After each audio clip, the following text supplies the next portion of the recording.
ये जो इनिशिएटिव है ये स्टार्ट कैसे हुआ, क्या मोटिवेट कर रहा था कि मैं एजुकेशन सेक्टर में आ जाऊं और बच्चों को पढ़ाऊं? तो जब कोविड में हम लोग बस्तियों में गए, राशन बांटा, लोगों को देखा एंड आफ्टर कोविड एंडेड हम लोग को ये चीज़ करना है कि जो बहुत बड़ा गैप है वो कहीं ना कहीं एजुकेशन में बहुत बड़ा गैप है, और ये एक ऐसा गैप है जिसको मैं अकेले नहीं फुलफिल कर सकता हूँ।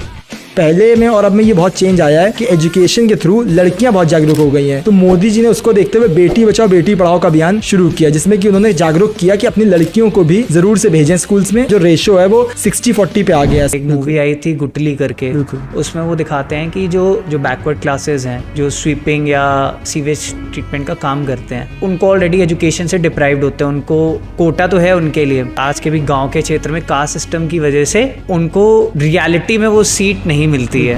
एक तो वो बच्चे होते हैं जो ह्यूमन ट्रैफिकिंग के होते हैं, जिनको लोग खरीद के लाते हैं गांव से और अलग अलग एरियाज से और उनसे भीख मंगवाते हैं। अगर वो 200 रुपये दिन का कमा रहे हैं तो उसमें 150 रुपये जो उनका आका है वही ले रहा है। उनको तो वो पैसा मिल ही नहीं रहा, वो तो अपने बेसिक लाइवलीहुड के लिए वो चीज़ कर रहे हैं कि उनको यहाँ पे रहना है वरना मार पड़ेगी, वरना उनको रहने को घर नहीं मिलेगा, फुटपाथ पे सोना पड़ेगा। चंद पैसों के लिए लोग ऐसा क्यों कर रहे हैं समझ नहीं आ रहा। खुद मेहनत करके कमा लेना, उन बच्चों से क्यों करा रहे हो, किसी का भविष्य खराब कर रहे हैं। तो वहाँ के बच्चे उस तरीके के नहीं है जो भिक्षा मांगते हैं ना, उनके पेरेंट्स ने कभी कहा कि भिक्षा मांगो, बट हुआ क्या वहाँ पे कि उन लोगों ने देखा कि अगल बगल के बच्चे जो हैं वो भिक्षा मांग के टॉफी खा रहे हैं, चॉकलेट खा रहे हैं, ये तो इजी तरीका है। पेरेंट्स ने क्या किया, उन्होंने रोका नहीं, क्योंकि पेरेंट्स को लगा कि एक अपनी लायबिलिटी कम हो रही है। एक माइंडसेट बन जाता है कि भाई मुझे दिनचर्या या दिन को जीने के लिए अगर डेली पैसा नहीं मिलेगा तो मैं पढ़ाई का क्या करूंगा, इससे अच्छा मैं कहीं काम ही कर लूं। ये चैलेंजेस कैसे फेस करते हो? They are running an NGO just to acquire fund. बहुत से स्कैम्स भी हुए हैं, बहुत सी चीज़ें निकल के भी आई हैं। स्वागत है सबका द RST शो में। दोस्तों, आज का जो एपिसोड होने वाला है वो बहुत ही स्पेशल है, बिकॉज जैसा कि हम सबको पता है कि इंडिया में जो लिटरेसी रेट है वो 70% के आसपास का है। बट अगर मैं इसको वाइस वर्सा करूं, इसका मतलब आज भी 30% ऑफ द पॉपुलेशन हमारी कंट्री में इलिटरेट है। मतलब 140 करोड़ की आबादी में 30 से 40 करोड़ की ऐसी आबादी है उसको कभी प्रॉपर एजुकेशन मिल ही नहीं पाई, जिसकी वजह से अनएम्प्लॉयमेंट रेट ज़्यादा है। उन्हीं चीज़ों को देखते हुए विपुल जैन अपना एक कंसेप्ट आशा की किरण फाउंडेशन चला रहे हैं, जिसमें कि वो बच्चों को free of cost education provide कर रहे हैं, जिससे कि उन्हें एक स्किल्ड पर्सन बनाया जा सके, ताकि उन्हें भी किसी और के सामने भिक्षा मांगने की जरूरत ना पड़े, भीख मांगने की जरूरत ना पड़े। तो आज के इस एपिसोड में हमने इन्हीं चीजों को टैप किया है कि अगर हम चाहते हैं कि हम किसी की लाइफ को इम्पैक्ट कर सके, किसी की लाइफ में एक आशा की किरण बनकर उसकी लाइफ को रोशन कर सके, तो लाइक करना, शेयर करना मत भूलिएगा, सब्सक्राइब करिएगा और बेल आइकन को प्रेस करना मत भूलिएगा, बिकॉज इसी से आपको हमारे और भी नोटिफिकेशंस मिलते रहेंगे। शो को एंजॉय करिए, अपनी फैमिली के साथ देखिए, ताकि आप भी कुछ नई चीज़ सीख सके। किसी की लाइफ में अगर चेंज लाना है कैसे लाते हैं, या अगर आप भी कुछ लाइफ में किसी के करना चाहते हैं तो आप कर सकते हैं। तो जाइए, एपिसोड को एंजॉय करिए, only on the RST show.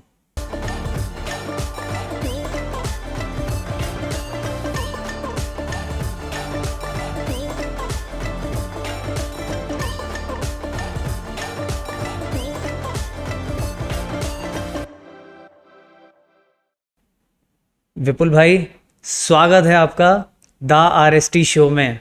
कैसे हो आप? बहुत बढ़िया हूँ, आप कैसे हैं? मैं बहुत बढ़िया भाई, फर्स्ट क्लास। फर्स्टली तो भाई कॉन्ग्रेचुलेशंस, आपके 20,000 सब्सक्राइबर्स होने वाले हैं यूट्यूब पे। एंड मैंने तो आपकी जर्नी स्टार्टिंग से देखी, तो इट फील्स इमेंस हैप्पीनेस आपकी ग्रोथ को देखते हुए। इंस्टाग्राम पे भी आज सीन दैट आपने बहुत अच्छे अच्छे लोगों से कोलैबोरेट किया है, उनकी जर्नीज दिखाई हैं जिनको लोग जानते नहीं थे, तो it feels very great seeing you work so well. Thanks a lot brother. सबका प्यार और सपोर्ट है जो हमें ना मोटिवेट करता है। और जब जर्नी स्टार्ट की थी मुझे तो ये भी नहीं पता था कि ये व्यूज़ फॉलोअर्स क्या होते हैं। मतलब एक नॉलेज था डिजिटल मार्केटिंग का, बट पता नहीं था कैसे होगा, क्या होगा। बट कहीं ना कहीं ये सुना था कि आप स्टार्ट करो, अपना काम करते जाओ, आप ना काम करते जाओगे तो धीरे धीरे चीज़ें ना फॉल इन प्लेस होती है। आप ऐसे लोगों से मिलते भी जाओगे, रास्ते आपके बनते जाएंगे। और उसी जर्नी को हम फॉलो कर रहे हैं, बिकॉज हमारा पॉडकास्ट का मोटो भी है that we are finding happiness in the journey of discovery. तो अपने काम में खुशी ढूंढ रहे हैं। तो कि जर्नी को देख के यही लगता है कि मैं अकेला चला था, काफिला यूं ही बनता गया। क्या बात है भाई, ये लाइन तो मेरी थी, मुझे बोलनी थी। ठीक है, कोई बात नहीं। तो विपुल, जैसे मैंने आपको तो मैं जानता हूँ बहुत टाइम से कि आप सोशल वर्क करते हो और बहुत से ना समाज के ऐसे काम कर रहे हो, उन सेक्टर्स को टैप कर रहे हो जहाँ पे लोग सोचते तो हैं कि इनिशिएटिव लें, बट स्टार्ट करने के बाद ना ड्रॉप कर देते हैं। जी। तो एजुकेशन बहुत ही इंपॉर्टेंट फैक्टर है आज की डेट में। अगर आप एजुकेटेड हो तभी आपको अच्छी जॉब्स मिल सकती हैं, आप तभी कुछ ना कुछ एक ऐसी चीज़ डेवलप कर सकते हो या कुछ ऐसा इनोवेशन ला सकते हो जिससे कि समाज का और इस देश का भविष्य उज्जवल हो सकता है और एक ब्राइट फ्यूचर हम बना सकते हैं। तो मुझे ये पूछना है विपुल आज आपसे कि आशय किरण फाउंडेशन आपने स्टार्ट किया, एजुकेशन आप फ्री ऑफ कॉस्ट बच्चों को प्रोवाइड करा रहे हो, ये जो सपना है या ये जो इनिशिएटिव है ये स्टार्ट कैसे हुआ? क्या मोटिवेट कर रहा था कि मैं एजुकेशन सेक्टर में आ जाऊं और बच्चों को पढ़ाऊं?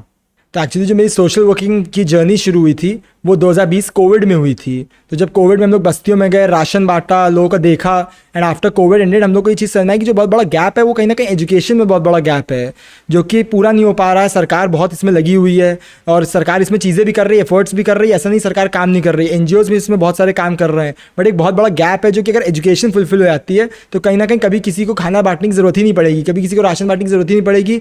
क्यों ऐसा है कि हम ही लोग फ़ोन और टैबलेट से वर्क फ्रॉम होम कर सकते हैं, क्यों नहीं गरीब आदमी वर्क फ्रॉम होम कर सकता है, या वो इस लेवल पे जा सकता है, इस कैपेबिलिटी पे जा सकता है कि वो कल को अगर कभी ऐसा कुछ होता है तो वो इस तरीके की चीज़ें कर सके। तो एजुकेशन के लिए पहले प्राइमरी एजुकेशन बहुत ज़रूरी है कि जैसे 8वीं कक्षा तक बच्चा पढ़े, जिससे कि जो आगे अपॉर्चुनिटीज़ हैं उसको वो मिल सके। कहीं ना कहीं बच्चे 5th क्लास में 3rd क्लास में ड्रॉप आउट कर लेते हैं गरीब बच्चे, और लड़कियों को नहीं पढ़ाया जाता है। तो मुझे इसमें सर्व शिक्षा अभियान मैंने पढ़ा इसके बारे में, जो अटल बिहारी वाजपेयी जी ने 2010 में शुरू किया था। तो जब मैं एजुकेशन में आया तो मुझको लगा कि ये बहुत ही मुश्किल चीज़ है और इतना ईजी नहीं है इसको मतलब करना, और ये एक ऐसा गैप है जिसको मैं अकेले नहीं फुलफिल कर सकता हूँ। तो उसके लिए एक NGO फॉर्म होना चाहिए, इसके लिए टीम चाहिए आपको। तो फिर जब मैंने इसके बारे में पढ़ना शुरू किया तो फिर मुझे 2010 में SSA सर्व शिक्षा अभियान के बारे में पता चला, जो अटल बिहारी वाजपेयी जी ने शुरू किया था फॉर प्राइमरी एजुकेशन, जिसमें कि 8वीं कक्षा तक के बच्चे जो हैं उनको न्यूट्रिशनस मील्स, पढ़ाई और ये सब प्रोवाइड कराते थे। उससे एक अच्छा रिजल्ट आया, लोगों के मन में जागरूकता आई, लोगों ने अपने स्कूल्स में भेजना शुरू किया, क्योंकि इससे पहले जो सरकारी स्कूल्स थे वो फ्री थे बट जर्जर थे, कोई जाता नहीं था उनमें। अब उन स्कूल्स में बच्चों ने जाना शुरू किया, उनको पैसे मिलने लगे, उनको न्यूट्रिशन मिलने लगा, तो उनको एक मोटिवेशन मिली। उसके बाद जब मोदी जी आए तो मुझको कहीं ना कहीं एक चीज़ ये गैप दिखा कि स्कूल्स में केवल लड़के जा रहे हैं, लड़कियों को कोई नहीं भेज रहा है। कहीं ना कहीं मैंने बहुत सारे स्कूल जब विजिट किए और मैं बहुत से लोगों से मिला, क्योंकि उस टाइम तो मैंने नहीं स्कूल्स विजिट किए हैं, बट जब मैंने अपने फादर लोग से और लोग बहुत से उस टाइम के लोगों से बात की तो उन लोगों ने बताया कि जब हम लोग 2010 के टाइम पे जाया करते थे स्कूल्स में तो वी यूज़ टू सी कि 100 लोग में 90 लड़के जा रहे हैं, 10 लड़कियां जा रही केवल स्कूल्स में। तो मोदी जी ने उसको देखते हुए बेटी बचाओ बेटी पढ़ाओ का अभियान शुरू किया, जिसमें कि उन्होंने जागरूक किया कि अपनी लड़कियों को भी ज़रूर से भेजें स्कूल्स में और स्कूल जाने के लिए जागरूक करें। जिससे अब जैसे मैं आप जाएंगे तो आप गूगल पे भी देख सकते हैं कि अब जो रेशो है वो 60-40 पे आ गया है। 60% लड़के हैं और 40% लड़कियां हैं जो स्कूल्स में। मैं अपनी कोचिंग चलाता हूँ, उसमें भी 100 से अधिक बच्चे जैसे पढ़ रहे हैं सेंटर्स में, तो उसमें भी हम लोग देखते हैं कि 60% जो है लड़के हैं, 40% लड़कियां हैं। पहले में और अब में ये बहुत चेंज आया है कि एजुकेशन के थ्रू लड़कियां बहुत जागरूक हो गई हैं, और कहीं ना कहीं मुझे लगता है लड़कियां पढ़ने में और आगे आ गई हैं। जैसे मेरी कोचिंग सेंटर्स में भी ये चीज़ होती है कि लड़के जो हैं वो एक बार को शैतानी कर लेंगे, नहीं पढ़ेंगे, बट लड़कियों को एक वो चीज़ है कि उनसे पूछो क्या बनना चाहते हो, डॉक्टर बनना चाहते हैं, इंजीनियर बनना चाहते हैं, IAS बनना चाहते हैं। तो कहीं ना कहीं बहुत अच्छी चीज़ है कि एक एजुकेशन सिस्टम से हम लोग जुड़ रहे हैं। जैसे सरकार की मदद भी हम लोग को मिलती है, और सरकार से जुड़ के अगर NGO सारे मिलकर काम करेंगे तो एक एजुकेशन में टाइम लगेगा रिफॉर्म आने में, 30-40-50 साल भी लग सकते हैं, बट 50 साल बाद फिर हम लोग को जो खाना बांटना पड़ता है या हम लोग को जो दूसरी तरह की चीज़ें करनी पड़ती है वो कभी नहीं करनी पड़ेंगी, क्योंकि आदमी खुद इतना कैपेबल होगा और खुद इतना एजुकेटेड होगा। कहीं ना कहीं ये दूर का विजन है कि एजुकेट कर दो, बिल्कुल स्किल्ड बना दो इंसान को, जिससे वो खुद के लिए एक लाइवलीहुड अर्न कर सके, खुद पैसा कमा ले और खुद खर्च कर सके, उसको किसी के आगे हाथ फैलाने की ज़रूरत नहीं है। यही आज के समाज में यही विजन बहुत से लोग लैक कर रहे हैं। वही मैंने कहा था ना कि सोचते बहुत कुछ है कि हम ऐसे करेंगे, बट स्टार्ट करने के बाद वो कंटिन्यू नहीं कर पाते, परस्यू नहीं कर पाते, और रोज़मर्रा की ज़िंदगी के अपने कामों में इतना उलझे रहते हैं कि इंसान उस चीज़ को प्रॉपर चैनलाइज नहीं कर पा रहा है। तो जब ये मैं स्टोरीज़ आपके बारे में जानी, जुड़ा, तो मुझे लगा कि ये बहुत सही चीज़ है यार, कि एजुकेशन एक ऐसा सेक्टर है कि अगर इसको हम टैप करें तो बहुत अच्छा रेवोल्यूशन आ सकता है। तो थोड़ा सा अगर मैं आपके इंस्टीट्यूट या कोचिंग इंस्टीट्यूट के बारे में बात करूँ, आशय किरण के बारे में, कितने बच्चे पढ़ते हैं? जैसे आपने बताया 100 बच्चे हैं, 60-40% का रेशियो है।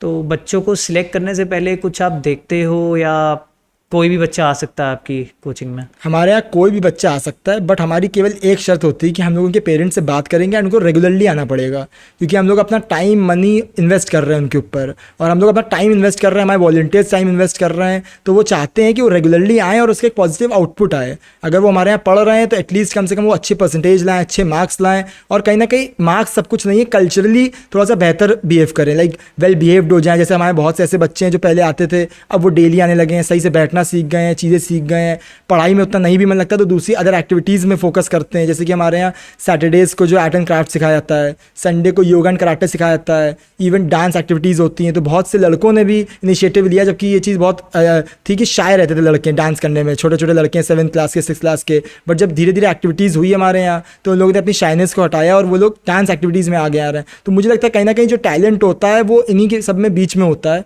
वो ऐसे ही निकलता है। जब आप उनको एक्टिविटीज़ कराएंगे तब आपको पता चलेगा कौन टैलेंटेड है कौन नहीं है। ज़रूरी नहीं हर कोई पढ़ाई में ही अच्छा करे, हो सकता है कोई कराटे में अच्छा कर ले जाए, कोई डांस में अच्छा कर ले जाए, कोई आर्ट एंड क्राफ्ट में अपना टैलेंट दिखा दे, कोई जिम्नास्टिक्स में अपना टैलेंट दिखा दे। तो वो जब आप अलग अलग एक्टिविटीज़ उनको कराते हो तब आपके वॉलंटियर्स को, आपके टीचर्स को आपको पता चलता है कि अच्छा इसमें ये भी खूबी है, इसको आगे पुश किया जा सकता है, इसको आगे बढ़ा सकता है। क्योंकि ये लोग अभी ऐसी एज पे हैं कि इनको नर्चर किया जा सकता है। ये लोग 10 साल 12 साल 13 साल की उम्र में, they have a long way ahead. इन लोगों के पास अभी 6-7 साल है। जैसे बहुत से कॉम्पिटिशन्स होते हैं जिसमें 18 साल 20 साल के लोगों को पार्टिसिपेट कराया जाता है। हम लोग के टाइम पे वो शायद नर्चरिंग हम लोग को नहीं पता थी चीज़ें। अगर मुझे लगता है इन लोग तो बिल्कुल ही दूर हैं। अगर मिडिल क्लास फैमिली तक वो चीज़ें नहीं पहुंच पा रही हैं तो कहीं ना कहीं अंडर प्रिविलेज जो बच्चे हैं वो लोग तो इस चीज़ के बारे में सोच ही नहीं रहे, क्योंकि वो अपनी आम जिंदगी में इतना बिजी हैं कि वो लोग सोच रहे हैं कि बस स्कूल का 8वीं कक्षा पार कर ले वही बहुत है, उसके बाद लेबर बन जाएगा या उसके बाद किसी हॉस्पिटल में स्वीपर बन जाएगा। इस तरह की चीज़ें हैं। दूसरी जैसे हम लोग पनकी मंदिर जाते हैं तो वहाँ पनकी मंदिर में हम लोग एक सेंटर चल रहा है जिसमें 30 बच्चे पढ़ रहे हैं। नव्या राइजिंग ऑर्गेनाइजेशन से हम लोगों ने मिलकर ये सेंटर शुरू किया था। तो वहाँ जो बच्चे भिक्षा मांगते हैं उनको हम लोग पढ़ा रहे हैं। तो कहीं ना कहीं वो लोग कभी स्कूल ही नहीं गए हैं, 10 साल के हो गए, 12 साल के हो गए, 13 साल के हो गए हैं। तो मुझे लगता है कि स्कूल जाए ना जाए वो एक सेकेंडरी चीज़ है, बट उनको अपनी आम जिंदगी में जीने के लिए जितनी चीज़ें पता होनी चाहिए। जैसे फॉर एग्जांपल अगर कोई 100 रुपये दे रहा है, आपने कोई सामान खरीदा, बेसिक मैथ्स ही नहीं आती है अगर उनको, तो वो कैसे आम जिंदगी जिएंगे। तो हम लोगों ने बिल्कुल बेसिक से वहाँ स्टार्ट किया कि वहाँ जो भी बच्चा भिक्षा मांगता है वो आ सकता है, पढ़ सकता है। अभी हम लोग की बस वहाँ पर भी वही शर्त है कि डेली आए, पढ़े, रुचि दिखाए अपनी पढ़ने में, रेगुलरली बैठे वहाँ पे। धीरे धीरे वो लोग, उसमें से बहुत से बच्चों ने भिक्षा मांगना भी छोड़ा है धीरे धीरे करके, ये चीज़ को समझ के कि भिक्षा मांगने से अगर वो 50-100 रुपये दिन का कमा रहे हैं उससे उनका कोई फ्यूचर या लाभ नहीं है। अगर कहीं ना कहीं वो स्किल्ड हो जाएंगे हमसे मिलके। तो मेरा कहना वहाँ पे भी यही है, जैसे वहाँ पे भी जो है हमारे जैसे आर्ट एंड क्राफ्ट, डांस चीज़ें होती हैं, एक्टिविटीज़ होती हैं, तो कहीं ना कहीं वहाँ हम लोग देखते हैं कि बच्चों के अंदर वो डांस है, वो एक्टिविटीज़ का एक स्पिरिट है। तो अगर वो उस लेवल पे नहीं भी पढ़ पा रहे हैं तो कम से कम वो उन एक्टिविटीज़ में पार्टिसिपेट करते हैं। तो कहीं ना कहीं ऐसे ही टैलेंट में से मुझे लगता है कि बहुत बड़ी बात नहीं कि इंडिया में जो बड़े बड़े कॉम्पिटिशन्स होते हैं इन्हीं लोगों के बीच में से ही जा सकते हैं, बट उनको मौका नहीं मिल पा रहा है, कोई ना कोई उनको तराशने वाला नहीं मिल पा रहा है। और कैसे चैलेंजेस आते हैं? मतलब एक तो चलो बच्चे रेगुलर नहीं आएंगे या आएंगे, उसके लिए आप मैनेज कर रहे हो कि कैसे आप पेरेंट्स से डिसाइड कर लेते हो कि इनको रेगुलर आना पड़ेगा, फिर भी इरेगुलरिटीज़ मिलती होंगी जी, बच्चे स्किप करते होंगे क्लासेस। और एक यहाँ पे मेजर चैलेंज जो मुझे लगता है, आपने कहा ना कि बच्चा भीख मांग के या भिक्षा मांग के 100 रुपये कमा लेता है। घर के कुछ हालात ऐसे होते हैं। एक मूवी आई थी गुटली करके, अगर आपने देखी हो, उसमें वो दिखाते हैं कि जो शेड्यूल कास्ट हैं, जो बैकवर्ड क्लासेस हैं, जो स्वीपिंग या ना गटर साफ करने का या सीवेज ट्रीटमेंट का काम करते हैं शेड्यूल कास्ट में, तो उनको ऑलरेडी एजुकेशन से डिप्राइव्ड होते हैं। उनको कोटा तो है उनके लिए कि आपको ना सरकारी स्कूल में कोटा है एससी का, आपको रिजर्व सीट मिलेगी। बट जो कास्ट सिस्टम का है, आज के भी गांव के क्षेत्र में कास्ट सिस्टम की वजह से उनको रियलिटी में वो सीट नहीं मिलती है। जब कभी सर्वे ऑडिट होता है तो बुला के रख लेते हैं। तो वो मूवी में बहुत अच्छे सीन्स दिखाए हैं। और एक चैलेंज ये भी दिखाया है कि डेली वेज अर्नर जो है, जिसको दिन डेली कमाना और डेली खर्चना है, बिकॉज 100 रुपये 200 रुपये उनकी अर्निंग है। अच्छा कपड़ा, अच्छा जूता उनको अगर दान में मिल गया तो बात ठीक है, वरना एक राशन का ही, खाने के ही पैसे चाहिए जी। तो जब आपका एक माइंडसेट बन जाता है कि भाई मुझे दिनचर्या या दिन को जीने के लिए अगर डेली पैसा नहीं मिलेगा तो मैं पढ़ाई का क्या करूँगा, इससे अच्छा मैं कहीं काम ही कर लूँ। तो ये चैलेंजेस कैसे फेस करते हो? बिकॉज ये बहुत बड़ा इशू है। अगर आपके पास खाने को ही पैसा नहीं है तो आप फ्यूचर में जॉब करोगे ना, लेकिन प्रेजेंट में क्या करोगे? जिंदा ही नहीं रहोगे तो क्या ही कर लोगे आप? देखिए, मैंने भिक्षा को 3 डिविजन्स में बांटा है मैंने अपने अकॉर्डिंग। एक तो वो बच्चे होते हैं जो ह्यूमन ट्रैफिकिंग के होते हैं, जिनको लोग खरीद के लाते हैं गांव से और अलग अलग एरियाज से और उनसे भीख मंगवाते हैं, एंड उनको पता ही नहीं होता, 3 साल की उम्र के 4 साल की उम्र के ले आए, उनको पता ही नहीं उनके माँ बाप कौन है, उन्होंने बता दिया कि भीख मांगनी यही है तुम्हारा। इससे तो जो ह्यूमन ट्रैफिकिंग के बच्चे हैं ना, उनको अगर वो 200 रुपये दिन का कमा रहे हैं तो उसमें 150 रुपये जो उनका आका है वही ले रहा है।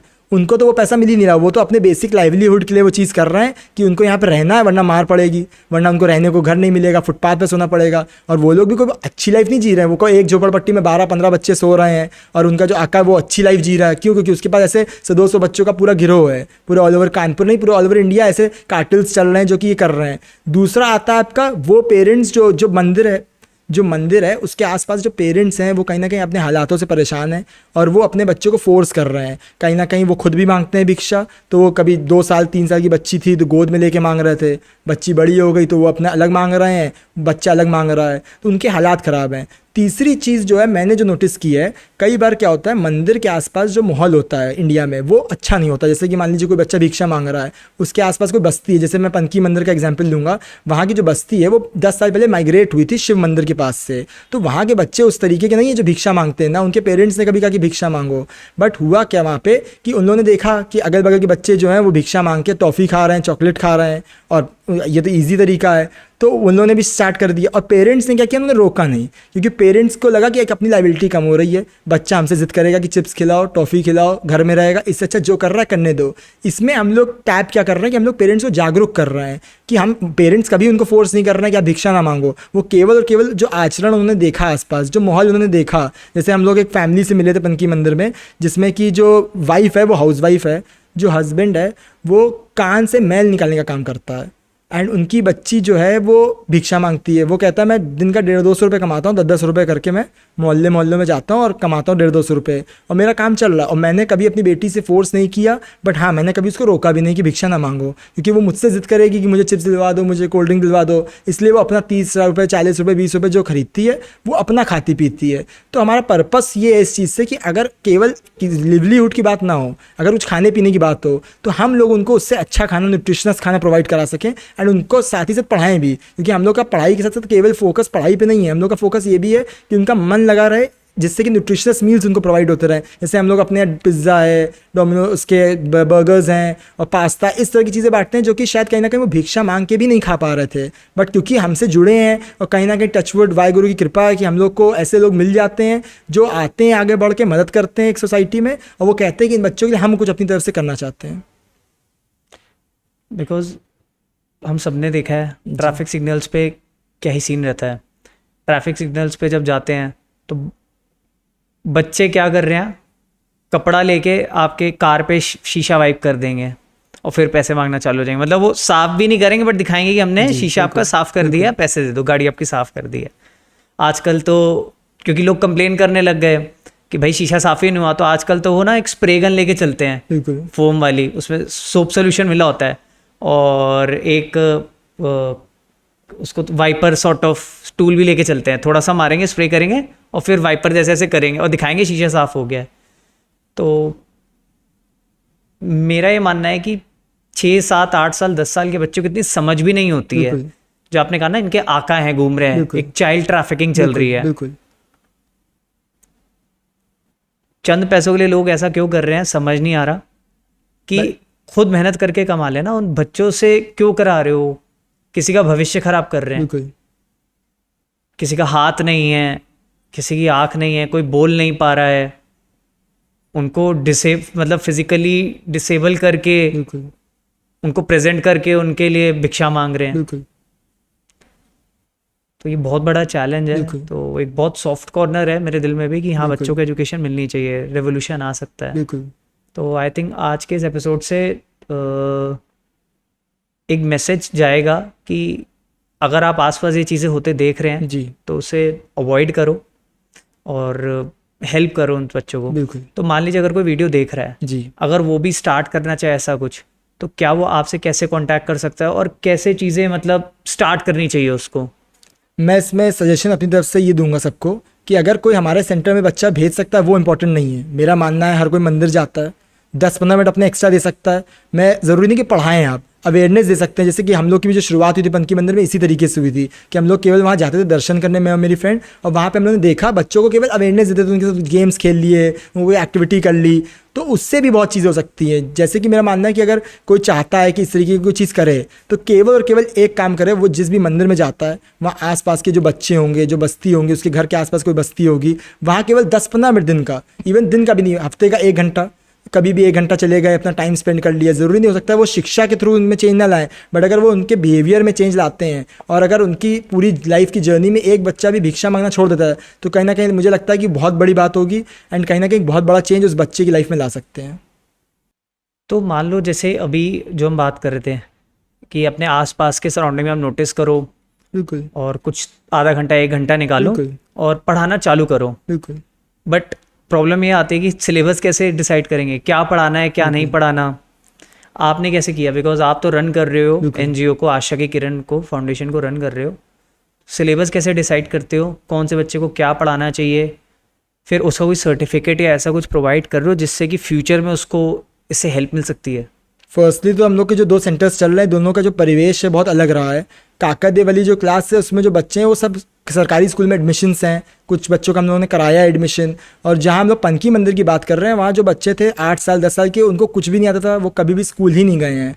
तो we started with teaching ABCD basics, क ख ग हिंदी में। तो हम लोग का प्लान ये था कि हम लोग पहले बेसिक सिखाएं, बेसिक काउंटिंग सिखाएं उनको, कि वो आम ज़िंदगी जो होती है वो जी पाएँ अपनी। मेरा कहना है कि डिग्री तो बात की बात है, अगर वो अपनी आम ज़िंदगी में कुछ सामान ही नहीं खरीद पा रहे हैं, वो बोल ही नहीं पा रहे हैं, कोई चीज़ उन्होंने खरीदी उसमें लिखा हुआ इंग्लिश में चॉकलेट का नाम, अब उनको यही नहीं पता कि इस चॉकलेट को पढ़ना कैसे है, तो अपनी आम ज़िंदगी कैसे जिएंगे। तो मेरा सोचना ये कि डिग्रीज़ बाद में आती हैं। जो लोग बच्चे भिक्षा मांग रहे हैं पहले उनकी लाइफ में सिलेबस सेकेंडरी है, पहली तो चेंज ये आए कि वो अगर कुछ चीज़ खरीदे तो उनको कोई बेवकूफ़ ना बना पाए। मान लीजिए उन्होंने 100 रुपये दिए, उनको किसी ने 40 रुपये वापस किए और चीज़ थी वो 60 रुपये वापस करने की, उनको पता ही नहीं गिनना कैसे है, उनको पता ही नहीं कि अगर कोई चॉकलेट मांगनी है तो मांगनी कैसे है, उनको बस पता है चॉकलेट बोल देंगे, बट क्या नाम है चॉकलेट का वो पढ़ ही नहीं पाएंगे, कोई एक्सपायरी है कोई नहीं है। तो बहुत सी ऐसी आम जिंदगी में चीज़ें होती हैं जो कि हम लोग को नहीं पता चलती क्योंकि हम लोग हमेशा से पढ़े लिखे हैं, बट जो नहीं पढ़ा लिखा है उसका जो पर्सपेक्टिव होता है लाइफ का वो बहुत अलग होता है। तो अभी तो वो 8-10 साल 12 साल के उनको पता नहीं चल रहा, जब वही 22-23 साल के होंगे और आम जिंदगी जीना शुरू करेंगे, कहीं जॉब करेंगे, कहीं कुछ काम करेंगे, तब उसके बाद उनको ये दिक्कतें आना शुरू होंगी। तो पहला हम लोग का फोकस ये है कि हम लोग उनकी आम जिंदगी को सॉल्व कर सकें, जो कि छोटे छोटे चेंजेस ला के हम लोग कर रहे हैं। अभी उनको नहीं पता चलेगा, जब बट वो बड़े होंगे उनको ABCD आती होगी, उनको साइन करना आता होगा। मान लीजिए ऐसे वो अगर हमसे ना पढ़े होते तो वो शायद अंगूठा लगाते तो लोगों को पता चलता कि ये पढ़े लिखे नहीं है, बट अगर वो साइन करेंगे तो कोई आपकी डिग्री नहीं पूछने जाएगा कि आप कितने पढ़े लिखे हो, कम से कम वो बेसिक्स तो देखेंगे ना कि साइन करना आता है इनको, मम्मी का नाम फादर का नाम लिखना आता है बेसिक्स से। और जो काकादेव सेंटर है वहाँ पे हम लोग की कोशिश पूरी है कि 12th क्लास तक सब बच्चे पढ़ाई करें एंड उसके बाद उनका अच्छे कॉलेजेस में एडमिशन हो। अच्छा, हमने बात करी आशा किरण के बारे में, कितने बच्चे पढ़ रहे हैं, आप जी। कहाँ का सेंटर्स रन कर रहे हो। एक तो काकादेव में आपने अपने फ्लैट से चालू किया था, उसकी जी। पार्किंग से। जी। ये पनकी मंदिर का कैसे स्टार्ट हुआ? पनकी मंदिर में मैं एक मंदिर में मतलब क्या आइडिया है, मंदिर में स्टार्ट करेंगे, इसके पीछे क्या कहानी है और जगह कैसे मिली वहाँ पे और किसका किसका सहयोग रहा? बिल्कुल मंदिर में मैं और मेरी दोस्त जो है वो हर सोमवार को और क्या कहते हैं जब भी हम लोग टाइम मिलता था तो हम लोग जाकर दर्शन करने हनुमान जी का, ट्यूसडेज एंड सैटरडेज़ को। तो हम लोग वहाँ पे बच्चों को देखते थे, टाइम स्पेंड करते थे, जो 8 साल के हैं 7 साल के, इवन वहाँ पे तो ऐसे बच्चे भी हैं जो 3 साल से लेके 5 साल तक के हैं और पेरेंट्स साथ बैठे हुए हैं, कोई दिख गया तो चॉकलेट मांग ली, कोई टॉफ़ी मांग ली। तो जब उन्होंने टाइम स्पेंड करना शुरू किया तो उसके बाद धीरे धीरे हम लोग को वहाँ अच्छा लगने लगा। तो उसके बाद फिर वहाँ पर जो महंत जी हैं और राय शुक्ला जी जो वहाँ पर पहले से चिकित्सालय चलाते हैं, तो महंत श्री कृष्णदास जी को हमारे बारे में पता चला कि हम लोग ऐसा ऐसा सोशल वर्क करते हैं, और मेरी फ्रेंड जो रिद्धिमा गुप्ता जी हैं वो भी ऐसा ऐसा सोशल वर्क करती हैं ऑल ओवर इंडिया। और तो उनको लगा कि कहीं ना कहीं एक बड़ा गैप है। उन्होंने कहा कि अगर यहाँ पे आप कुछ कर सकते हो तो आप बिल्कुल करो, हम इसमें आपका साथ देंगे। हम चाहते हैं कि हम इतने साल से 10 साल से यहाँ पे ट्रस्टीज़ हैं और हम लोग देखते हैं कि बच्चे मांगते हैं भिक्षा, और हम लोग बस कहीं ना कहीं इतना समय का अभाव है कि हम लोग उसमें कुछ कर नहीं पा रहे। बट क्योंकि आप लोग उस इंडस्ट्री से हो, आप लोग को बेहतर पता है कि बच्चों को कैसे पढ़ा सकते हैं, बच्चों को कैसे मोल्ड कर सकते हैं। तो उन्होंने हमको खुद से अपने जगह दी मंदिर के अंदर। उन्होंने कहा ये जगह आपके लिए है, आप यहाँ पर पढ़ाइए बच्चों को, हमें इस चीज़ से बड़ी खुशी होगी। इवन उन्होंने कहा कि अगर कोई इसमें हमारी तरफ से मदद हो सकती होगी तो वो भी हम करेंगे। इवन उन्होंने हम लोग को स्टेशनरी नोटबुक्स भी प्रोवाइड कराई। उसके अलावा भी फ्यूचर में उन्होंने कहा कि जो हमसे मदद हो सकेगी मंदिर द्वारा वो हम लोग कराएंगे। तो कैसे एक्सपीरियंस रहा है अभी तक वहाँ पे, कितने बहुत बच्चे पढ़ रहे हैं और अभी हम लोग के पास वहाँ 30 बच्चे पढ़ चैलेंजेस रहे क्या है हैं। वहाँ पे?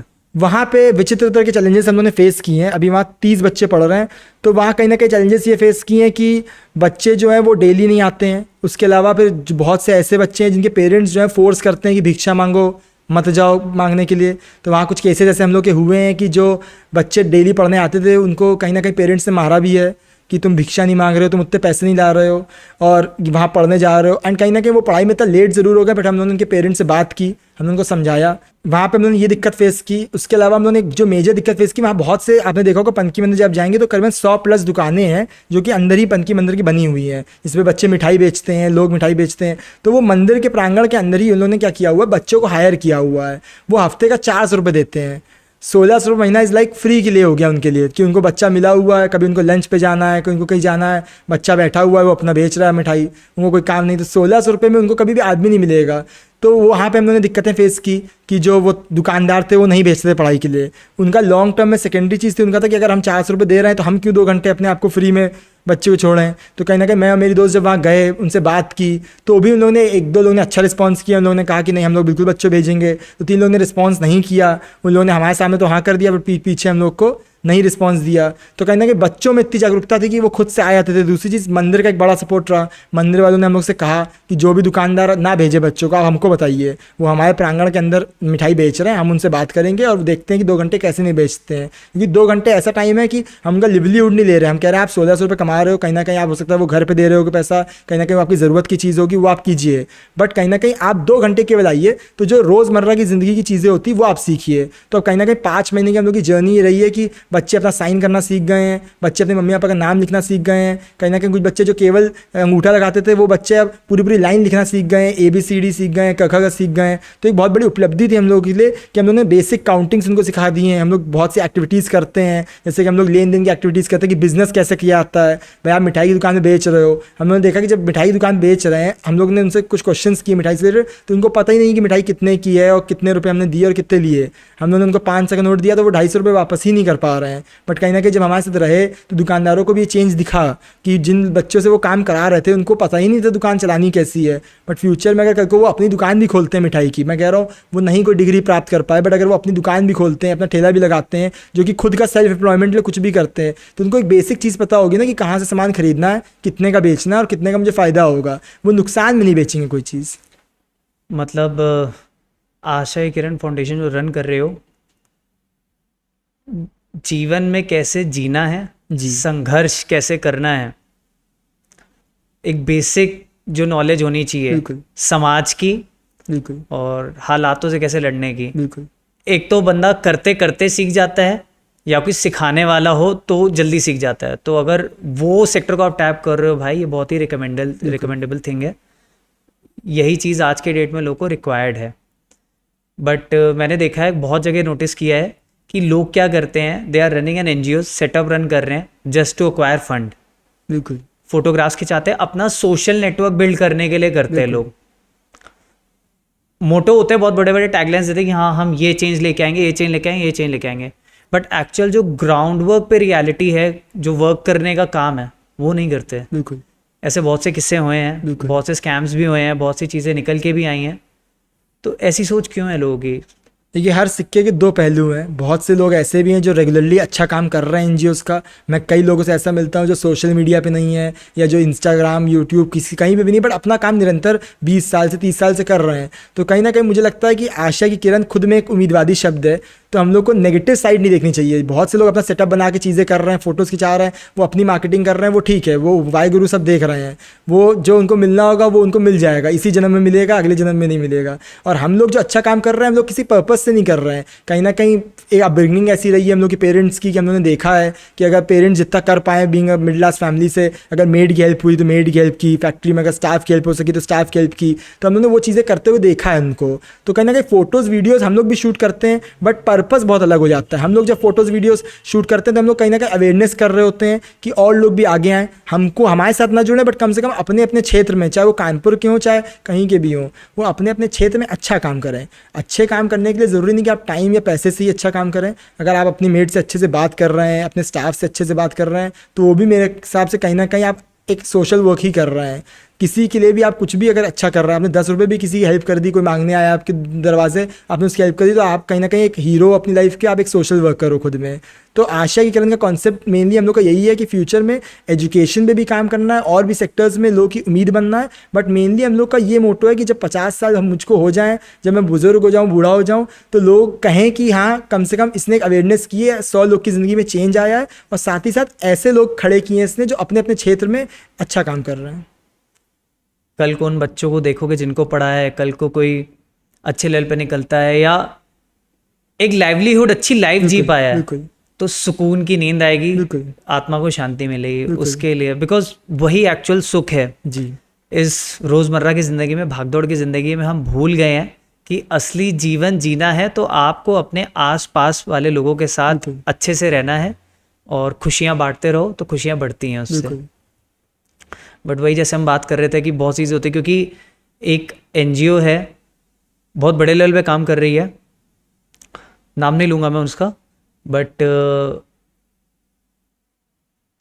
उसके कुछ इनसाइडर्स थे मेरे पास, कुछ मेंबर्स थे, उन्होंने मुझे बताया था कि वहाँ पे स्टार्टिंग में तो बहुत सही हुआ, जी काम अच्छा चला, डोनेशंस आए, इंटरनेशनल डोनेशंस आ रहे थे और बहुत अच्छे से काम कर रहे थे, और मल्टीपल सिटीज़ में भी काम चल रहा था उनका। लेकिन बाद में पता चला कि जो उसके फाउंडर्स मेंबर हैं वो बिल्कुल ना कमर्शियलाइज हो गए। बिल्कुल जब उन्हें दिखा कि हाँ अब तो बहुत बड़ा प्लेटफॉर्म बन चुका है, मल्टी सिटीज़ में चल रहा है, कंट्रीज़ में चल रहा है इवन, बिल्कुल बट फिर वो चेंज हो गया। पता नहीं, शायद व्यूअर अगर देख रहा हो तो गेस कर ले, अगर कोई देख रहा हो किसकी बात कर रहा हूँ मैं, तो वो बहुत बड़ा एक तरीके से ना कॉरपोरेट बन के कमर्शियलाइज हो गया पूरा। तो फिर वो जो इंटर सिटीज़ में मैं भी मेंबर था उस एनजीओ का, तो वहाँ पे ड्राइव्स कम होने लग गई फिर। जी तो ये मुझे बहुत खटका कि अगर आपने कोई विजन या मोटो रखा था उसको चेंज कर दिया, बिल्कुल तो ये बहुत ही एक ख़राब चीज़ लगती है बिल्कुल कि फेम गेम, आप काम अच्छा करो तो फेम ऑलरेडी ऊपर वाला आपको दे देगा, बिल्कुल। बट फेम गेम में अगर आप आ गए तो फिर तो आप भविष्य से भी खेलो, मतलब जो चीज़ के लिए, विजन के लिए काम करो वो तो फिर खराब ही हो जाएगा, स्पॉइल होगा, एंड देन वो कर्मा है, it will repay you back. बिल्कुल सो है वो चीज़ें काफ़ी। तो विपुल, मेरा नेक्स्ट क्वेश्चन आपसे ये रहेगा, अभी आपके फ्यूचर विजन्स क्या हैं, फ्यूचर टारगेट क्या है, अगले 5 साल 10 साल आप कैसे देख रहे हो आशा की किरण को लेके जाने के लिए? फ्यूचर में हम लोग अभी एजुकेशन फील्ड में और इलेबरेट करना चाहते हैं और एक्सपैंड करना चाहते हैं। जैसे कि अभी हम लोग अगस्त में कन्नौज में अपना एक सेंटर खोल रहे हैं, जिसमें कि हम लोग को एक बहुत बड़ी समस्या दिखी कि वहाँ सरकारी स्कूल है जिसमें कि पढ़ाई होती है रेगुलर बेसिस पे, बट अगर उनको एक्स्ट्रा गाइडेंस मिल जाएगी टीचर्स द्वारा तो वो बहुत अच्छा कर सकते हैं, अपनी लाइफ में एक्सेल कर सकते हैं। तो कहीं ना कहीं वहाँ पर हम लोग एक सेंटर खोलने जा रहे हैं। उसके अलावा हम लोग को एक बहुत बड़ा गैप दिखा है जिसमें कि जो सरकारी स्कूल चल रहे हैं उसमें जो पर्सनैलिटी डेवलपमेंट है बच्चों का, जो 2 से 5 साल के बच्चे हैं, वो कहीं ना कहीं रुका हुआ है, बहुत ही स्टैग्नेंट लेवल पे है। तो हम लोग एक अपनी वर्कबुक लॉन्च कर रहे हैं जिसमें कि उस वर्कबुक में आशा किरण की जो वर्कबुक है उसकी 1 lakh copies all over India हम लोग का टारगेट रहेगा अगले 5 साल में हम लोग दें सरकारी स्कूल्स में।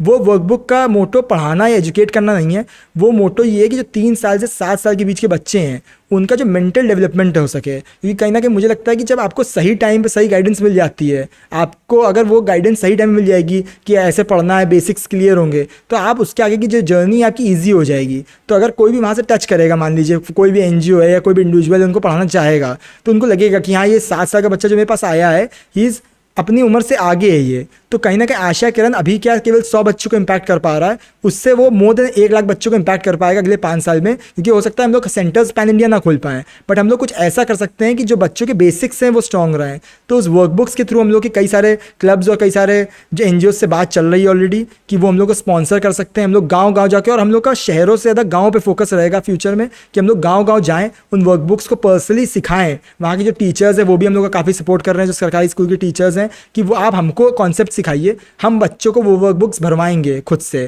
तो जब वो वर्कबुक्स भरेंगे, देखेंगे, तो जब बेसिक्स होते हैं ना, जैसे 3 साल 7 साल, जब वो बच्चा 1st 2nd क्लास में आएगा और आरटी के थ्रू उसका किसी अच्छे स्कूल में एडमिशन होगा, तो कहीं ना कहीं अपने जो आरटी में बच्चा अमीर बच्चा पढ़ रहा होगा उस लेवल पे कॉम्पीट कर पाएगा। अभी क्या होता है, जब आपने एडमिशन 3rd क्लास में किसी बच्चे का कराया आरटी के थ्रू, वो बच्चे के बेसिक्स ही नहीं स्ट्रॉन्ग है, स्कूल वाले तो चाहेंगे कि वो निकल जाए, सरकार इसमें बहुत अच्छा काम कर रही है आरटीई के थ्रू। सरकार ने इवन इसमें कैंपेन्स निकाले हुए, सरकार चाहती है कि बच्चे जाएं, बट कहीं ना कहीं बच्चों की शॉर्टकमिंग ये रह जाती है कि उनके बेसिक्स नहीं स्ट्रॉन्ग है। तो इससे हम लोग जब 1 लाख बच्चों तक पहुंचेंगे, उनके बेसिक्स को स्ट्रॉन्ग करेंगे और तब जब उनका एडमिशन सरकार कराएगी, तो सरकार की एक तरीके से हम लोग इनडायरेक्टली मदद कर सकेंगे इस तरीके से कि सरकार एडमिशन तो करा रही बट उससे पहले उसके बेसिक्स नहीं स्ट्रॉन्ग कर पा रही है। बट हम लोग जैसे एनजीओज जो हैं, मैं हूँ, बहुत सारे ऐसे एनजीओज जो इंडिया में काम कर रहे हैं, कहीं ना कहीं उनकी एक रिस्पॉन्सिबिलिटी बनती है और कहीं ना कहीं इंडिविजुअल्स की भी एक रिस्पॉन्सिबिलिटी बनती है कि आगे आके सरकार की मदद करें।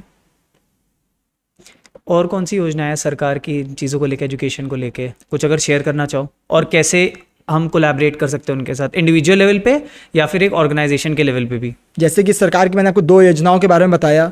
एक SSA है जो कि अटल बिहारी वाजपेयी जी ने 2010 में शुरू की। SSA को अगर इलैबोरेट करना हो, पूरा क्या है SSA? सर्व शिक्षा अभियान। सर्व शिक्षा अभियान, जी, ठीक है। ये अटल बिहारी वाजपेयी ने 2010 में शुरू किया था बीजेपी सरकार ने, और कहीं ना कहीं उसके बाद मोदी जी ने इसको कंटिन्यू किया आगे। जब अब उनकी सरकार आई 2014 में, तो उनको ये चीज़ लगी कि वो इसमें और अच्छा कर सकते हैं। और उसके दूसरी चीज़ है बेटी बचाओ बेटी पढ़ाओ। इसमें कहीं ना कहीं NGOs को एक मौका दिया है मोदी जी ने और सरकार ने कि वो आएँ, हमसे जुड़ें। उन्होंने कभी ये चीज़ नहीं कही कि सरकार इसमें खुद अकेले कर लेगी। उन्होंने अपनी स्पीचेस में भी ये चीज़ कही है कि हम चाहते हैं कि सरकार हो सकता है अकेले इस चीज़ में ना कर पाए, बट इंडिविजुअल्स आगे आएँ और हमारे साथ जुड़ें, और इवन NGOs आगे आएँ। तो इसमें हम लोग के पास अपॉर्चुनिटी कि हम लोग सरकारी स्कूल्स में जा सकते हैं, अवेयर कर सकते हैं बच्चों को चीज़ों से, टीचर्स को के साथ मिल के काम कर सकते हैं। इवन अब तो टीचर्स जो है वो बहुत ज़्यादा सपोर्टिव हो गए हैं, और अब कहीं ना कहीं जो पढ़ाई का स्तर है वो बहुत ज़्यादा बढ़ा है। तो हम इंडिविजुअल्स और NGOs जो है वो गांव-गांव जाके सरकारी स्कूल्स में जाके अलग अलग सेशंस ले सकते हैं, अलग अलग चीज़ों से जागरूक कर सकते हैं, और एजुकेशन में और क्या बेहतर किया सकते हैं। देखिए, हर गांव की परिस्थिति और दिक्कतें अलग होती हैं, हर शहर की स्कूलिंग अलग होती है। ये हम लोग ऐसे देश में रहते हैं जिसमें हर 100 किलोमीटर पर भाषा चेंज हो जाती है, हर 300 किलोमीटर पर पहनावा चेंज हो जाता है। तो कहीं ना कहीं हम NGOs को ग्राउंड लेवल पर जाके सरकार की मदद करनी पड़ेगी। हर NGO को अपने स्टेट में जाके अपनी भाषा में अपनी चीज़ें सिखानी पड़ेंगी, तभी हम लोग सरकार के साथ मिल के काम कर पाएंगे। यूपी में स्टेट गवर्नमेंट कुछ आपको हेल्प कर रही है? कुछ आपने लिए हैं हेल्प वगैरह, या योजनाओं में ऐसा कुछ पार्ट रहे हो आप? नहीं, बिल्कुल हम लोग को योजनाओं में ऐसा भी हम लोगों ने कोई सपोर्ट नहीं लिया है, बट सरकार का हम लोग को एक बहुत बड़ा सपोर्ट रहा है। इवन जैसे नंद गोपाल नंदी जी हमारे स्टॉल पे आए थे, तो वो इस समय कानपुर के प्रभारी भी हैं और इंडस्ट्रियल मिनिस्टर हैं।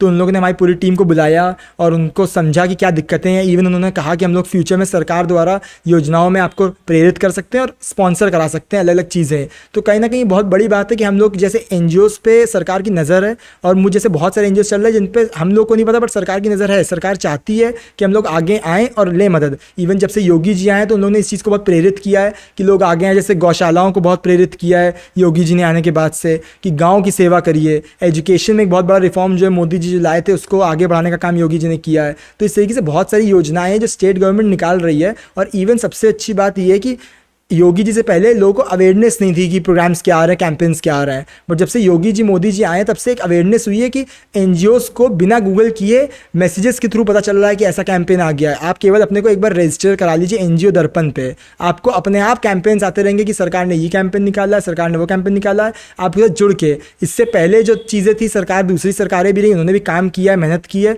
बट कहीं ना कहीं उसमें और इसमें ये बहुत डिफरेंस रहा है कि उसमें आपको गूगल की मदद लेनी पड़ती थी, यहाँ सरकार खुद इनिशिएटिव ले रही है। NGO दर्पण वेबसाइट पे अगर जाए रजिस्टर करा के, वहां से आपको बिल्कुल डिटेल्स आती रहेंगी, आपको सारी डिटेल्स आती रहेंगी योजनाओं की, आपको कैंपेन्स आते रहेंगे। इवन आप खुद भी अप्लाई कर सकते हैं कि आपका ये कैंपेन है। अब तो बहुत से इनोवेटिव आइडियाज सरकार ने निकाले हैं, इनोवेटिव मेला निकाला है जिसमें कि आप अपने आइडियाज शेयर कर सकते हैं स्टार्टअप के। तो कहीं ना कहीं बहुत सारे NGO स्टार्टअप के साथ मिलकर भी काम कर रहे हैं, जिसमें कि आपने कोई स्टार्टअप निकाला जिससे गरीब लोग की मदद हो सकती है, आप रोजगार दे रहे हो। कहीं ना कहीं आपने एजुकेशन से रिलेटेड कोई स्टार्टअप निकाला कि अमीर बच्चों के साथ गरीब बच्चों को भी पढ़ा रहे हो। तो ये एक सरकार में बहुत बड़ा चेंज देखा कि वो आगे आके अग्रसर है कि अपनी इकोनॉमी को बढ़ाने के लिए उनको एक बहुत बड़ा तबका जो अंडर प्रिविलेज लोग का है उसकी भी ज़रूरत है। तो जब हम लोग 5 मिलियन की इकोनॉमी की बात करते हैं, तो मुझे लगता है कहीं ना कहीं केवल अमीर जो है वो नहीं कर पाएगा 5 मिलियन। जब ये अंडर प्रिविलेज लोग भी कमाने लगेंगे ना, जो 73% है आपके देश का, आप जिसको कास्टिज्म में कहते हो, SC OBC और में 73% है ये आपकी सरकार का।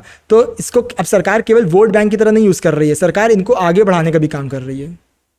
रेवोल्यूशन लाना है तो पहले, अगर चेंज लाना है तो खुद चेंज होना पड़ेगा, तभी हम चेंज ला सकते हैं। तो ये तो हमने एजुकेशन और इन चीज़ों पे बात करी। आशय किरण सिर्फ एजुकेशन सेक्टर पे काम नहीं करती है, मैंने कुछ और वीडियोस भी आपके देखे थे कि आप और भी जैसे ना समाज के नोबल काम कर रहे हो। जैसे आपका अभी एक वायरल भी चल रहा है वाटर पॉट्स लगाना, ये कहाँ से आइडिया क्लिक किया कि सिर्फ एजुकेशन सेक्टर नहीं कि ये वाटर पॉट्स भी लगाने बहुत ज़रूरी हैं, और वो आई थिंक आपका जो मिशन है उसको बहुत स्प्रेड भी हुआ है, बहुत ज़्यादा, बहुत लोगों ने शेयर भी किया उसको। ये कहाँ से आया? कहीं ना कहीं वाटर पॉट्स का आइडिया हम लोग को यहाँ से आया कि इस बार जैसे हम लोग देख रहे हैं ग्लोबल वार्मिंग बढ़ रही है, गर्मी बढ़ती जा रही है। इस बार पहली बार ऐसा हुआ कि कानपुर ने 50 डिग्री टच किया है। तो कहीं ना कहीं जानवरों, बेज़ुबान जानवरों लोग कुछ नहीं कर रहा है, और जो कर भी रहे हैं बहुत थोड़े लोग हैं, क्योंकि कहीं ना कहीं लॉजिक ये है कि लोग डरते हैं जानवरों से, लोग नहीं कर पाते हैं, लोग मदद नहीं कर पाते। तो हम लोगों ने देखा कि हम लोग तो अपने घर में एसी में बैठे हुए हैं, ठंडा पानी पी रहे हैं, बट उनके लिए कोई कुछ नहीं कर रहा है। तो हम लोगों ने सोचा कि कुछ हमारी टीम मिलके वाटर पॉट्स लगाएगी स्ट्रीट्स पे, और वाटर पॉट्स इस तरीके से लगाए जाएँ कि उसमें पानी डले। जो कि मैंने मेन दिक्कत देखी कि वाटर पॉट लगाना तो बहुत आसान है, बट उसमें पानी को नहीं डालता है। तो हम लोगों ने मोहल्ले मोहल्ले जाके लोगों से बात की कि आप लोग वाटर पॉट्स लगाइए। इवन हम लोगों ने मेन फोकस बस्तियों में किया कि बस्तियों में वाटर पॉट लगाएं। उसका रीज़न क्या है, जो मेरा अपना आकलन रहा है कि बस्तियों में लोग 100 लीटर 200 लीटर पानी डेली भर रहे हैं, 5 बाल्टी 6 बाल्टी, तो उनको कोई दिक्कत नहीं 2 लीटर पानी उसमें डालने में। अगर आप किसी फ्लैट वाले के जाएंगे ना कि 2 लीटर पानी डाल दो, वो 2 दिन डालेगा, तीसरे दिन वो भूल जाएगा डालना। बट जो बस्ती वाले हैं वो इतना जागरूक हैं, वो इतने क्लोज रहते हैं, कहीं ना कहीं जो जानवर है वो उनके साथ रहते हैं, उनके साथ पलते हैं, कभी उनके घर के अंदर हैं, कभी बाहर हैं, उनको वो उतने कम पैसे में भी दूध पिला रहे हैं, पानी पिला रहे हैं डेली। तो उनमें जो मुझे मानवता दिखी वो ज़्यादा दिखी। तो हम लोग इस आइडिया से आए कि हम लोग कुछ ऐसा करें जिसमें कि इंस्टाग्राम के माध्यम से और सोशल मीडिया के माध्यम से सब लोग हमसे जुड़ सकें। जो लोग सोशल वर्क नहीं कर पा रहे हैं, जो लोग खुद से वाटर पॉट नहीं लगा रहे हैं, वो लोग केवल और केवल हमारे माध्यम से एक अपना वाटर पॉट लगवा सकते हैं। जो लोग पैसे नहीं दे पा रहे हैं वो भी केवल हमसे जुड़ के अपने नाम का वाटर पॉट लगवा सकते हैं। तो इससे क्या हुआ, एक रेवोल्यूशन आ सकता है। मेरा मोटो था 500 पॉट्स का, आज हम लोग 2000 पॉट्स की तरफ बढ़ रहे हैं। हम लोग 700 पॉट्स ऑलरेडी पनन में लगा चुके हैं। तो कहीं ना कहीं एक जर्नी क्रिएट करने का मोटो था। टारगेट अचीव हो गया जी, टारगेट ऑलरेडी अचीव हो चुका है, एंड टारगेट से 4 गुना हम लोग को ऑलरेडी पता है कि हम लोग करेंगे। नेक्स्ट टारगेट जो है, और कहीं ना कहीं जर्नी जो रही है ये बहुत अच्छी रही कि लोगों ने अप्रिशिएट किया है, और कानपुर के जो इंडिविजुअल्स हैं, लोग हैं, उन लोगों ने सोशल मीडिया के मार्फत से बहुत सपोर्ट किया हम लोग को। तो अगर आपको क्रांति लानी है, अगर चेंज लाना है, आप बस ठान लो, करना है, लोग आपके साथ जुड़ते जाते हैं। जैसे आपने मुझे बोला ना कि आप अच्छा कर रहे हो, बहुत जल्दी ग्रो कर रहे हो, वही मैं कह रहा था, काम करते रहो, चीज़ें अपने आप फॉल इन प्लेस हो जाएंगी। तो मैंने आपका वो कैंपेन देखा था और मुझे बहुत अच्छा लगा था उस कैंपेन में, और मतलब और उसका पार्ट भी आपने मुझे बनाया, तो I am very blessed, thankful कि वो जर्नी में जब से हम एक मुलाकात हुई आपसे, वहाँ से चलते चलते रिलेशनशिप स्ट्रॉन्ग हो रहा है और आगे बढ़ते जा रहे हैं। तो हालांकि हमने मैसेजेस तो शेयर कर ही दिए हैं ऑलरेडी, वीडियो में बात कर ही ली है पॉडकास्ट पे कि एजुकेशन बहुत इंपॉर्टेंट है, कि उससे एक चेंज आ सकता है। मैसेज तो बहुत क्लियर है, बट मैं आपसे कहना चाहूँगा कि कोई ऐसा मैसेज आप व्यूअर्स के साथ शेयर करना चाहते हो जो आपको लगता है कि ये चीज़ें होनी चाहिए जिससे कि हम समाज को और बेहतर बना सकते हैं, कोई मैसेज या कोई नोट पे आप एंड करना चाहते हो? जैसे कि मैंने आपसे ऑलरेडी कहा कि आशा की किरण नाम है, तो आशा बनिए किसी की ज़िंदगी की। मुझे लगता है कि आप किसी की एक की भी ज़िंदगी की आशा बन गए तो बहुत सुकून भरी ज़िंदगी होगी। करके देखिए, अच्छा लगता है।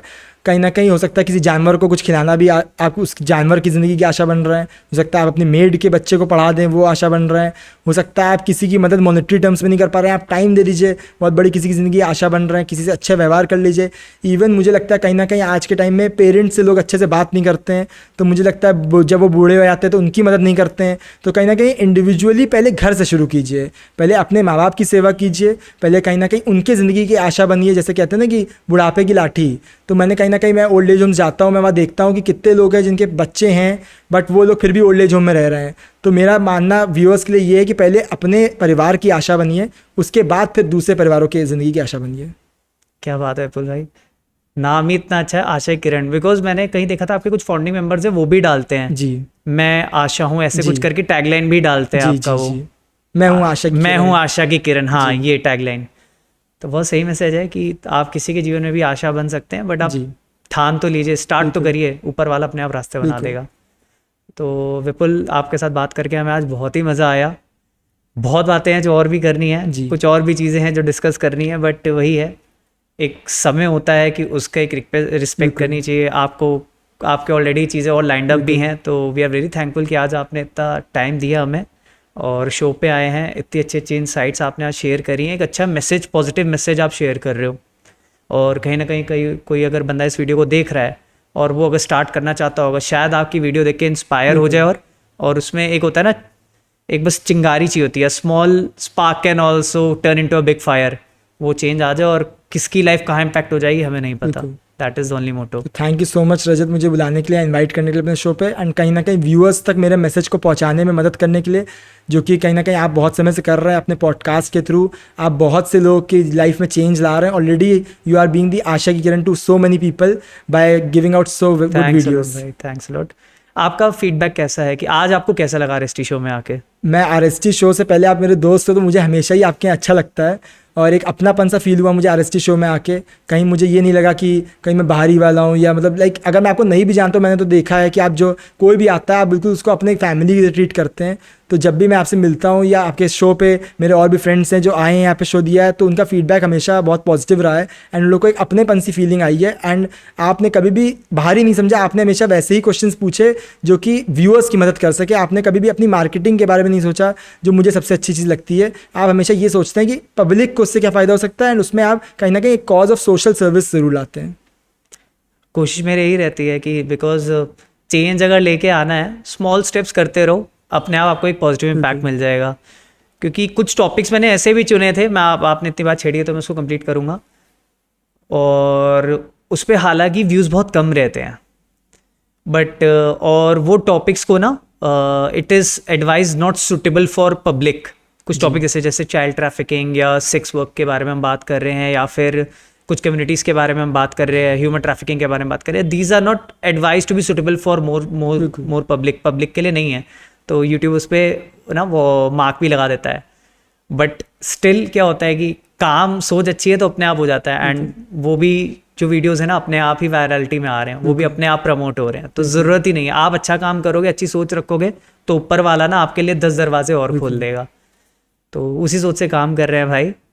तो एक लाइन में आपसे कहना चाहूँगा कि आप अपने व्यूअर्स जो आपको जानते हैं उनको एक रिक्वेस्ट कर दीजिए कि इस चैनल को लाइक करें, शेयर करें, सब्सक्राइब करें एंड फॉलो ज़रूर करें, जिससे कि ये मैसेज हम और जगह स्प्रेड कर सके, ताकि किसी की लाइफ अगर चेंज होनी है वो हो जाएगी, और इस नोबल कॉज में हम भी एक पार्ट प्ले कर लेंगे. मैं अपने सारे आशा की किरण के मेंबर्स को और ऑडियंस को ये रिक्वेस्ट करूंगा कि दी RST शो को सारे सोशल मीडिया हैंडल्स इंस्टाग्राम और यूट्यूब पे जाके सब्सक्राइब करें, फॉलो करें, जिससे कि वो अपनी जो सोशल सर्विस की एक जर्नी उन्होंने पॉडकास्ट के थ्रू शुरू की है उसको और आगे ले आ सकें, और ज़्यादा ऑडियंस तक पहुँच के लोगों की लाइफ में इम्पैक्ट ला सकें.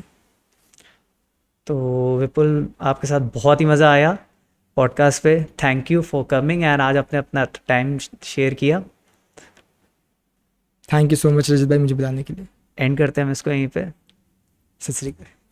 आई होप आज आप सबको ये वीडियो बहुत पसंद आया होगा. जो भी कॉन्वर्सेशन हमने विपुल भाई के साथ किया था और उनकी NGO को लेकर, आशा की किरण फाउंडेशन को लेकर किया था, आप सबको काफ़ी चीज़ें समझ में आई होंगी कि बहुत से चैलेंजेस आते हैं जब हम किसी के लिए कुछ करना चाहते हैं. बट वो चैलेंजेस इसीलिए आते हैं ताकि ऊपर वाला हमारे पेशेंस टेस्ट करता है कि क्या हम उस चीज़ के काबिल हैं.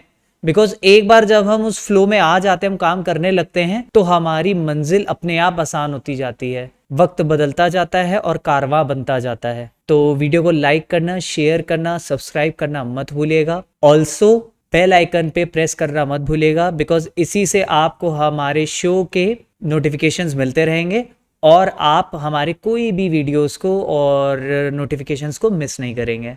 तब तक के लिए signing off and see you only on the RST show.